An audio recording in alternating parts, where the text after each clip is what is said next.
Certo filósofo francês disse recentemente: todo o mundo está buscando loucamente a certeza e a felicidade.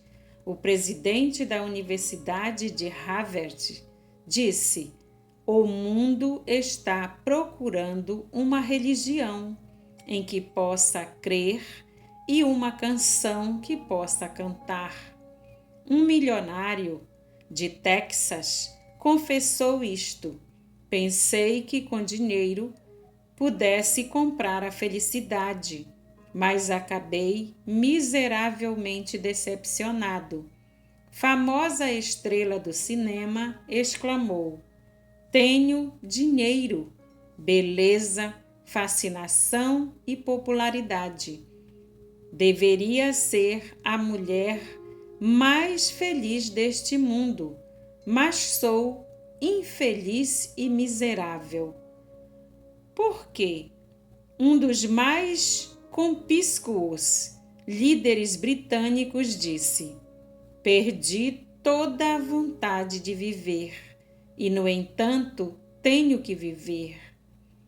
Que é que acontece comigo? Certo senhor foi consultar um psiquiatra e lhe disse: doutor, sinto-me vencido, sozinho e muito infeliz.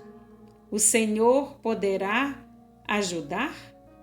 O médico especialista lhe receitou que fosse ao espetáculo de um famoso circo e visse e ouvisse um palhaço extraordinário que tinha a fama de fazer rir os mais tristes e desanimados deste mundo.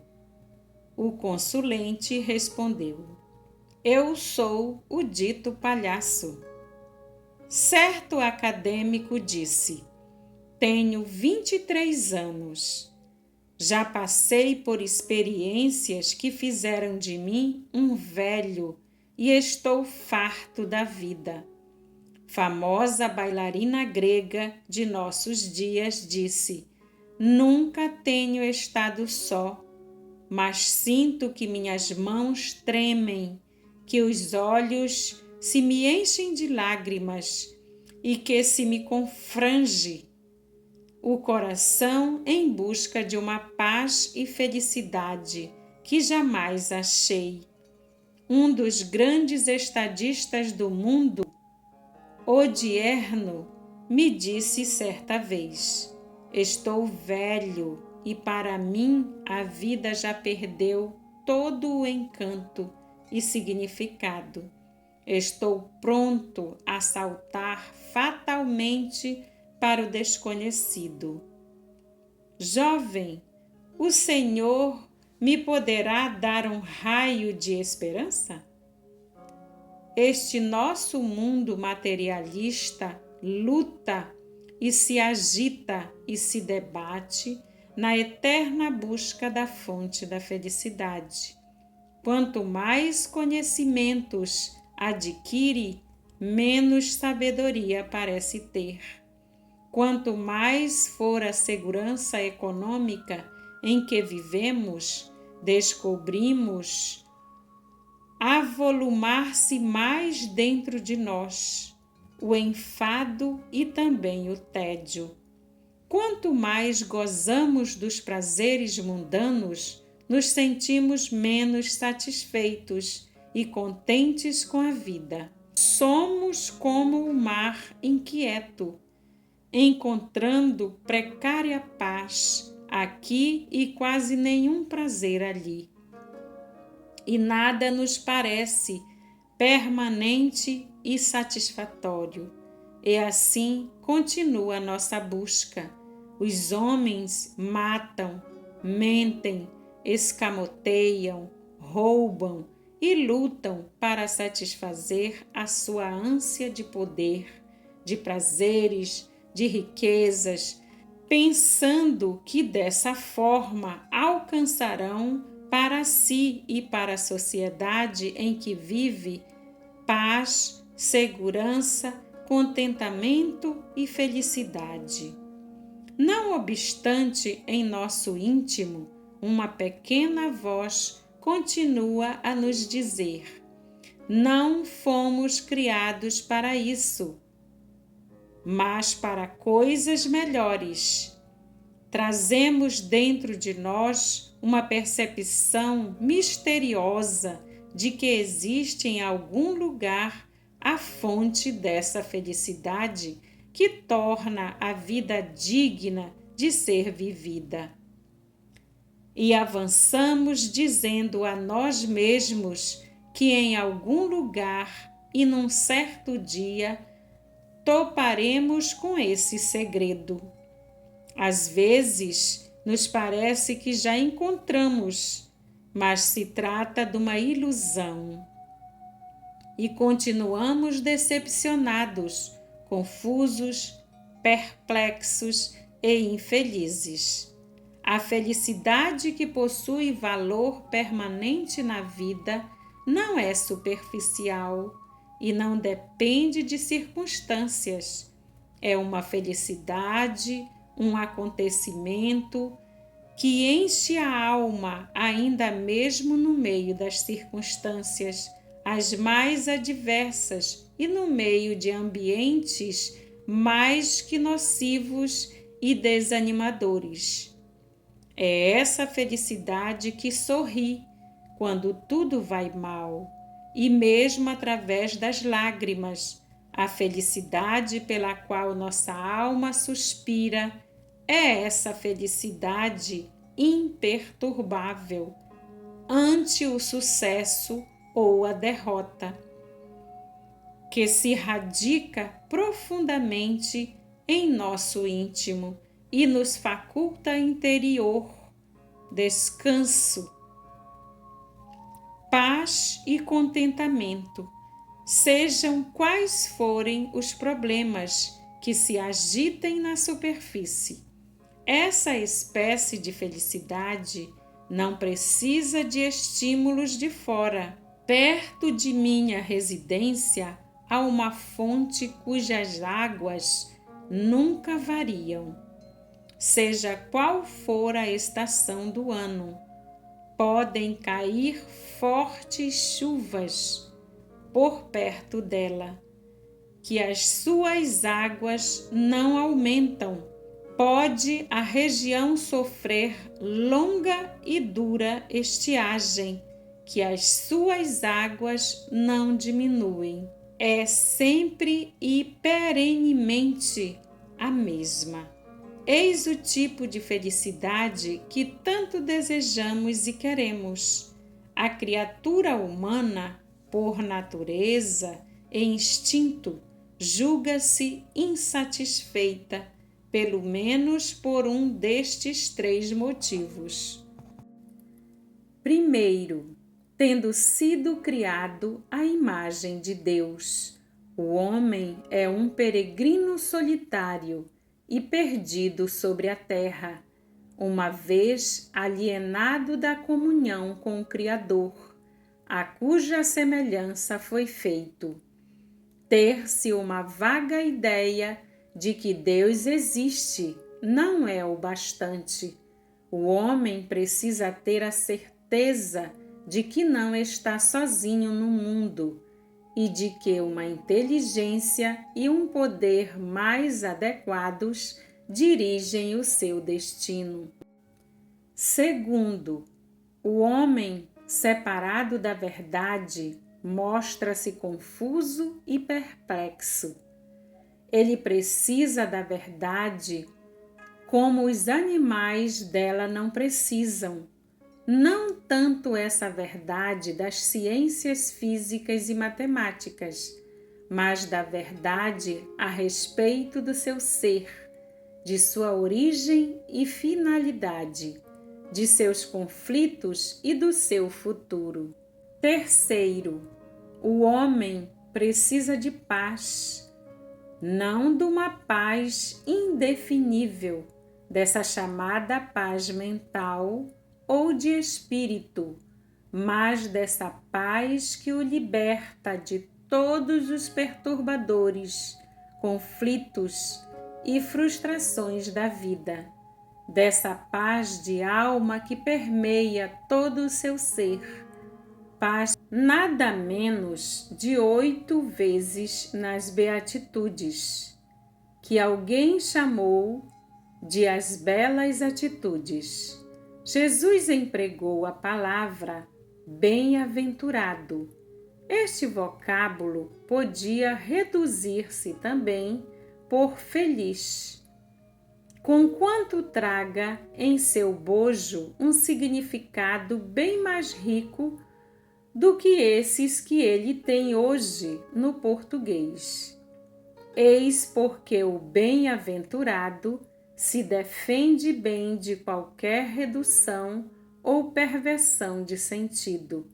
As primeiras palavras de Jesus são: felizes sois vós.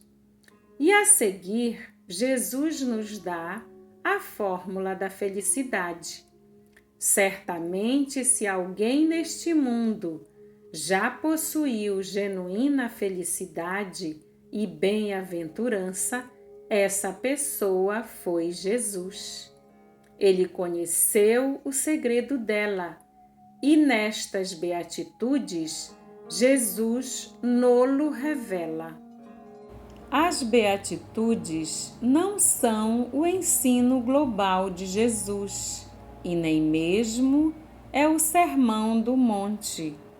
Em nossa geração, pessoas sinceras e honestas têm cometido o grave erro de pensar que a tarefa principal de Jesus era de natureza social, que ele veio como um reformador da sociedade e como um exemplo da vida ideal.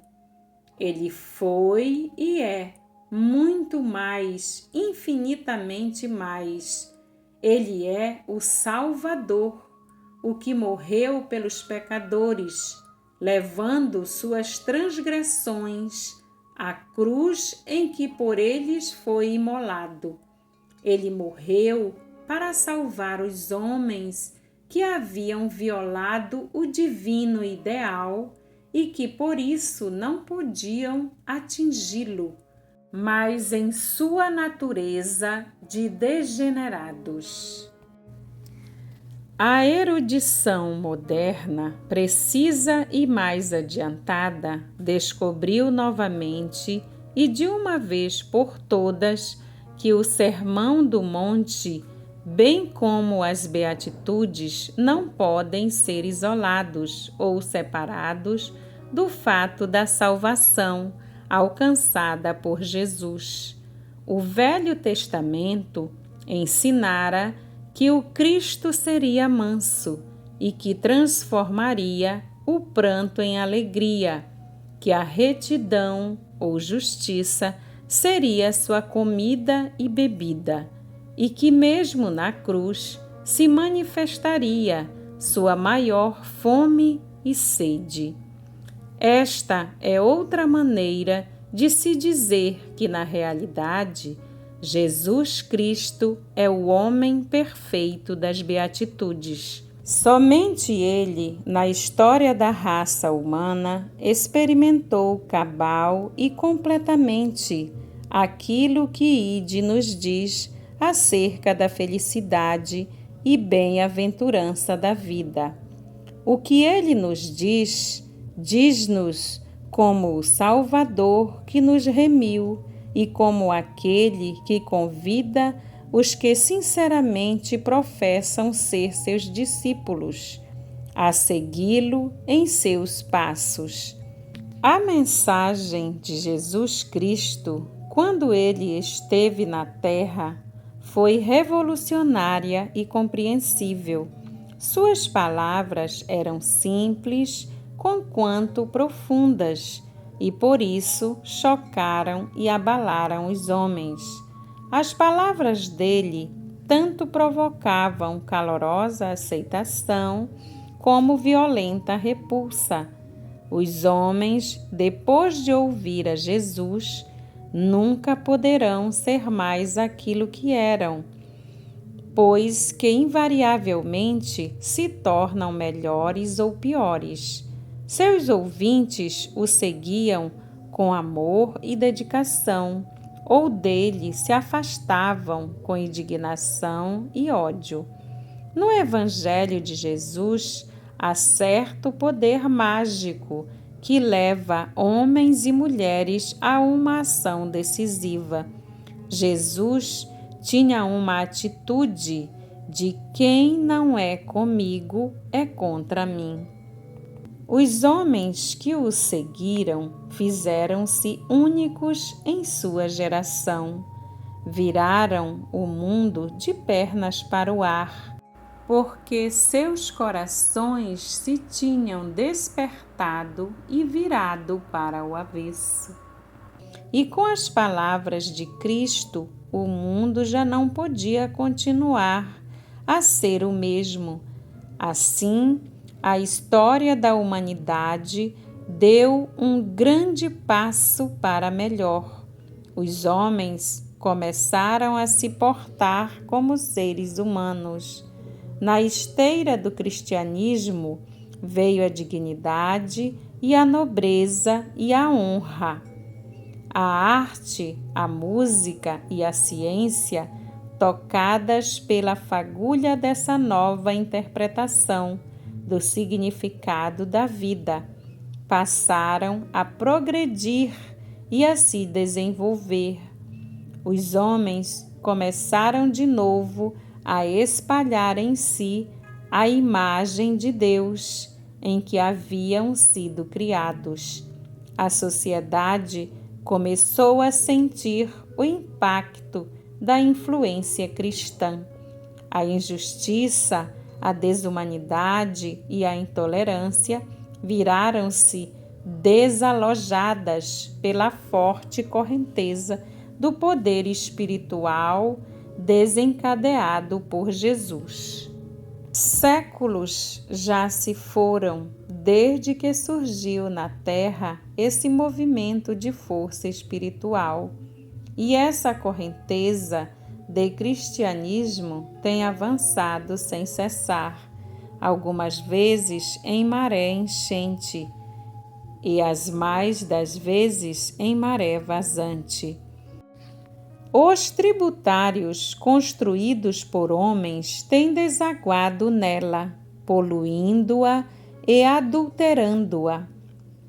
O deísmo, o panteísmo e ultimamente o humanismo e o presunçoso naturalismo ou materialismo têm desaguado seus sujos e barrentos afluentes na correnteza mestra do pensamento cristão, de modo que difícil se torna às vezes distinguir o verdadeiro daquilo que é falso.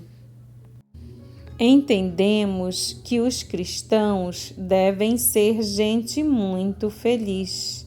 A presente geração é bastante versada na terminologia cristã, mas é também assaz remissa da prática positiva dos princípios e ensinos de Cristo. Por isso, hoje precisamos mais de verdadeiros e leais cristãos do que propriamente de mais cristãos. O mundo pode fazer objeção ao cristianismo como uma instituição, mas não há argumento que prevaleça diante de uma pessoa que, pelo Espírito de Deus, se tenha tornado semelhante a Cristo. Tal pessoa é viva condenação do egoísmo, do racionalismo e do materialismo de nossos dias. Muitas e muitas vezes temos discutido com o mundo a letra da lei, quando devíamos viver mais como vivos oráculos de Deus, vistos e lidos por todos os homens.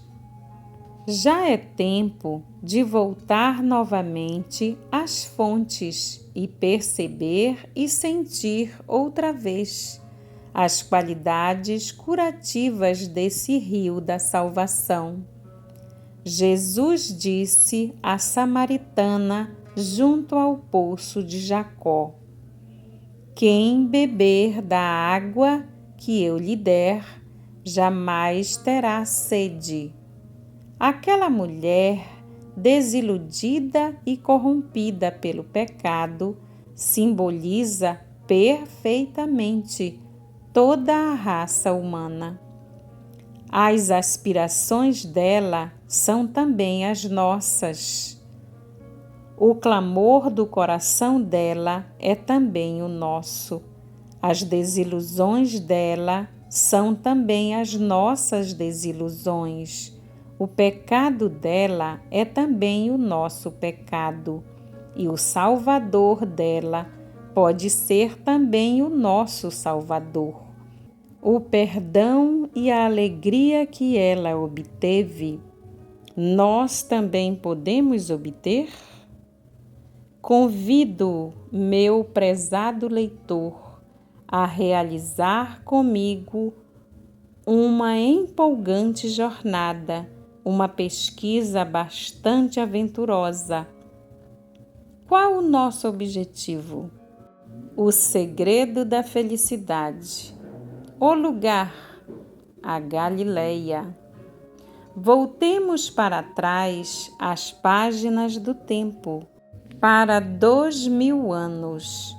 O dia está quente e abafado, e sufocante vento faz rodopiar o pó em caprichosas espirais que são levadas pouco a pouco para os lados do mar da Galileia.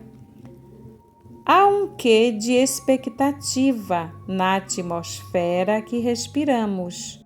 O vento saltita feliz pela superfície do velho mar. Ouvimos vozes em tom excitado e febril, como de gente a saudar efusivamente um amigo, de várias estradas. Pequenos grupos de gente começam a se reunir. Corria a notícia de que Jesus estava de volta à Galileia. De repente, ele com seu pequeno grupo de seguidores surge no alto do monte da estrada de Cafarnaum e imediatamente vemos atrás deles uma grande multidão de gente, vinda de Decápolis, de Jerusalém, da Judéia e de além do Jordão. Rápida corre de boca em boca a boa nova. Jesus vem vindo. Outros grupos, vindo de Tiberíades, de Betsaida e de Cafarnaum, logo aparecem e se lhes ajuntam e vão seguindo o pequeno grupo daqueles 13 homens. Ao atingirem o topo do monte, onde uma fresca brisa, vinda da planície, lhes refrigera o rosto causticado pelo sol, Jesus para e acena à multidão para que se assente e descanse. Há como que uma pausa no ar. Trata-se de um momento que deve ser apanhado e guardado por toda a eternidade. A multidão se aquieta enquanto Jesus sobe ao topo de uma grande rocha vermelha e ali se assenta. Lá no vale, na estrada deserta, um viajar solitário cavalga seu camelo, rumando para Tiberíades. Grande silêncio se faz naquela multidão, à medida que olham todos com expectação para Jesus. eis que ele abre sua boca e começa a falar. Aquilo que ele disse lá no Monte das Beatitudes, na longínqua Palestina, ia ficar na história como as palavras mais profundas e sublimes até hoje pronunciadas neste mundo. Sim, ali, com palavras reverentes, bem medidas e de uma simplicidade sem igual, revelou Jesus o segredo da felicidade, não de uma felicidade superficial de tempo e espaço, mas dessa felicidade que permanece para sempre. A palavra feliz foi a primeira que saiu de sua boca. Imediatamente, os seus ouvintes devem ter aparelhado bem os ouvidos, como devemos fazer também. Nas páginas que se seguem, é minha oração e sincero desejo que você, amado leitor, faça ainda mais que isso, que você prepare não só os seus ouvidos, mas também abra o seu coração e renuncie à sua vontade. Então, você começará a viver essa vida que se inicia com V maiúsculo e encontrará um contentamento e uma alegria que excluirão toda a futilidade e todo o vazio de sua vida cotidiana, facultando-lhe descobrir o segredo da felicidade. O segundo capítulo traz como título A Felicidade pela Pobreza. Bem-aventurados os pobres de espírito, porque deles é o reino dos céus. Mateus 5:3.